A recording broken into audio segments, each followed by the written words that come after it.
Rare items, and more specifically zombies rare items. Now this is combination of pre-order bonuses, merchandise, and just a whole bunch of stuff that you might have not known existed, or you might have not known that you could basically own for either a ridiculously expensive price because of how rare it is, or you will probably never own because it was literally like a content creator exclusive thing. Now in today's video, I will be going over most of those things, and I probably did miss out some, so if I did, please don't go after me.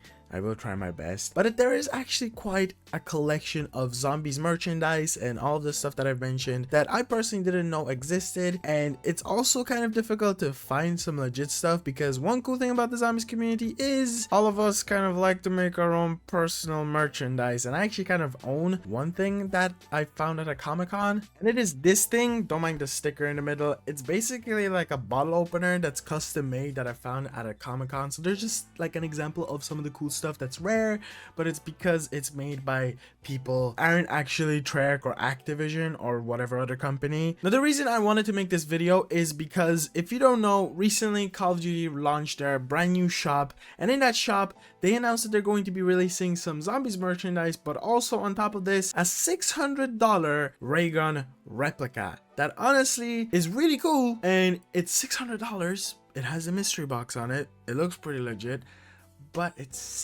$600. So I wanted to look into some other stuff and see if there's either more expensive stuff or stuff that, you know, it's expensive because people resell it. And I guess the first one to mention is Funko Pops, which, if you don't know what Funko Pops are, how do you not know what Funko Pops are? They're like everywhere. Every shop you go into, you'll find a Funko Pop. But there's zombies ones, and there's quite a collection that I haven't seen myself, and if you do want to buy it, they sell for pretty high prices. So if you own these, you can probably sell them for even more, because I'm pretty desperate to get them, and I probably will spend money on them. But the ones that are actually out there that you can find, because unfortunately there is no actual zombies crew, they never made them for some odd reason, but we have two different versions of the Brutus. There's one that was exclusive to GameStop, which is slightly different from one that you could have just found in any shop. The next one is the Monkey Bomb. This one was just exclusive to GameStop, and there was two versions, one that is burnt and one that was just normal Monkey Bomb. And the last one is surprisingly the Zombies in Spaceland zombie, not just the Zombies in Spaceland zombie, which is cool, I guess. The next ones are a collection of control freaks. If you don't know what these are, they're basically like supposed to help you out in performance when you use a controller, and they made some for zombies. The first two are Juggernog and Quick Revive control freaks, and on top of this there's this little Juggernog machine box that you can get that I think is just to store the Juggernog ones. It's pretty cool. Don't know if there's a Quick Revive one, couldn't find it. And they also made one for Zombies in Spaceland, where they're basically the Brute, was that his name? The Brute head control freaks, and they glow in the dark. Wow, honestly, glow in the dark stuff is pretty cool. Moving on to some other small ones that aren't like a huge big deal are things like a Barbarossa sword pin, which is from World War II zombies, a zombie shirt that for some odd reason whenever I looked it up, it was like always sold out, or people just really wanted it. It's this one. I don't really get it, but cool, I guess. A whistling zombie figurine, which was given out to people who pre-ordered physical, I guess, versions of the DLC 1 for World War II zombies. And honestly, I was looking at images of it, I was like, oh, that looks pretty cool, and then I saw videos on it, and it is tiny, like really small. So I mean, it makes sense, it's a figurine, but still pretty cool. You could have gotten it for completely free by just pre-ordering the actual DLC of World War II zombies. They don't do stuff like that anymore. Now the next stuff that I'm going to go over isn't actually ones that you can buy yourself. These were exclusive to content creators, and that was because they were sent to these content creators by Activision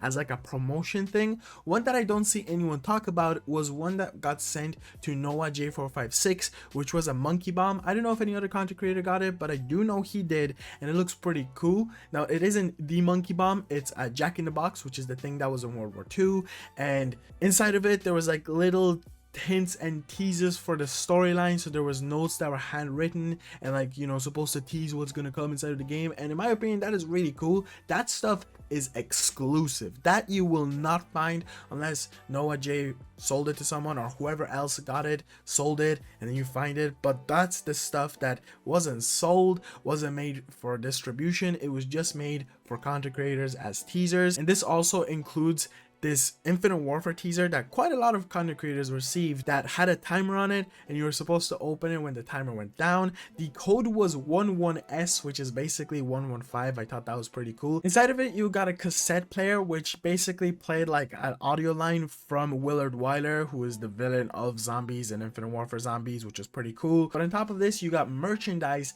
that was specifically like what you'd see inside of Infinite Warfare Zombies, Zombies in Spaceland. You got some shoes, you got shirts, fanny pack that said party animal, a hat, and also underneath the kind of really cool box, may I add, it was pretty cool. I'm kind of jealous.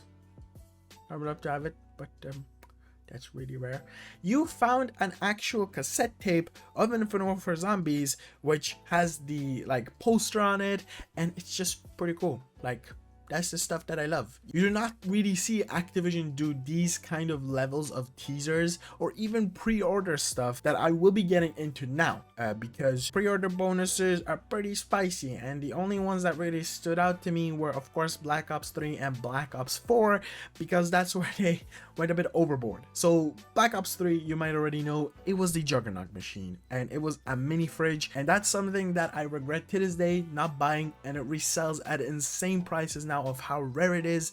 Before it was, you know, a normal pre-order exclusive, so 100 and something. Now it's in the $500 in some places. It was a Juggernaut machine. And also on top of this, you got a steelbook which has Black Ops 3 art, but also Black Ops 3 Zombies art. Do you know what this zombie guy is?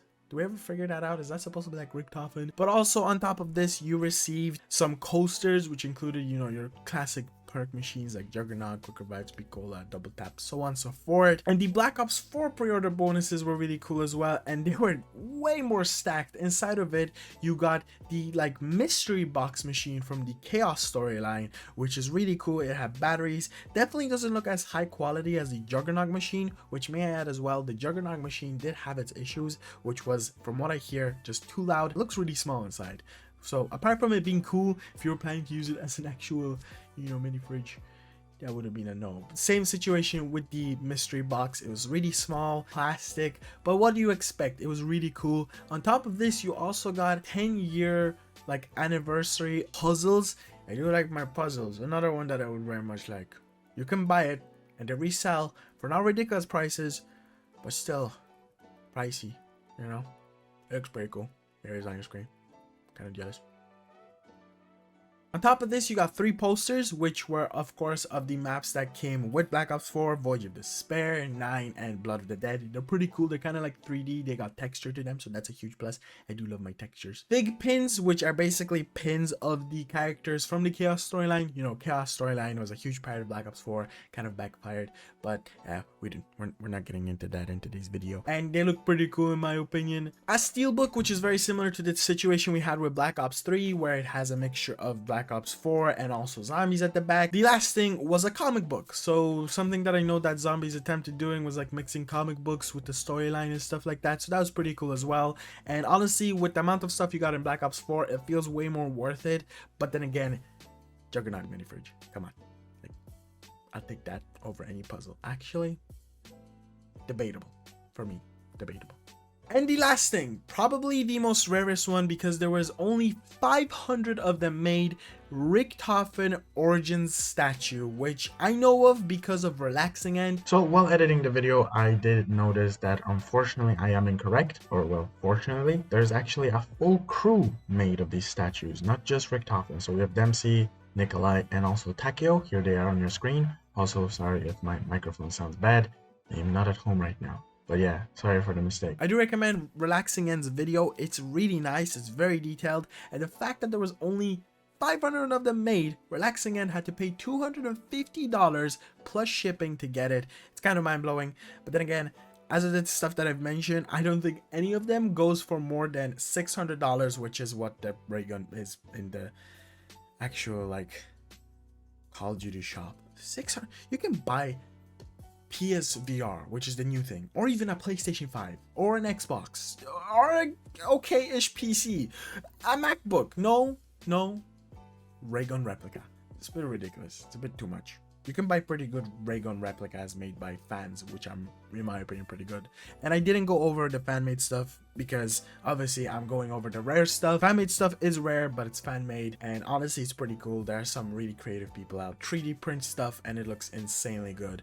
So if you're wondering why I didn't include some of this stuff, it's most likely because it was fan-made. If you guys did enjoy this video, be sure to subscribe. I'm planning to start this as a series where I'll be going over pre-order exclusives or just rare items inside of Call of Duty or other games that you probably didn't know existed, did know they existed, didn't know how to get them, and stuff like that. And I will try to link down in the description basically most of the places that you can get the stuff that I've mentioned, if you even can, if you want to spend ridiculous amount of money. So again, be sure to subscribe. We're under rotating 40,000 subscribers. Be sure to drop a like on the video, as that does really help out. And I'll see you guys in the next one. Peace out.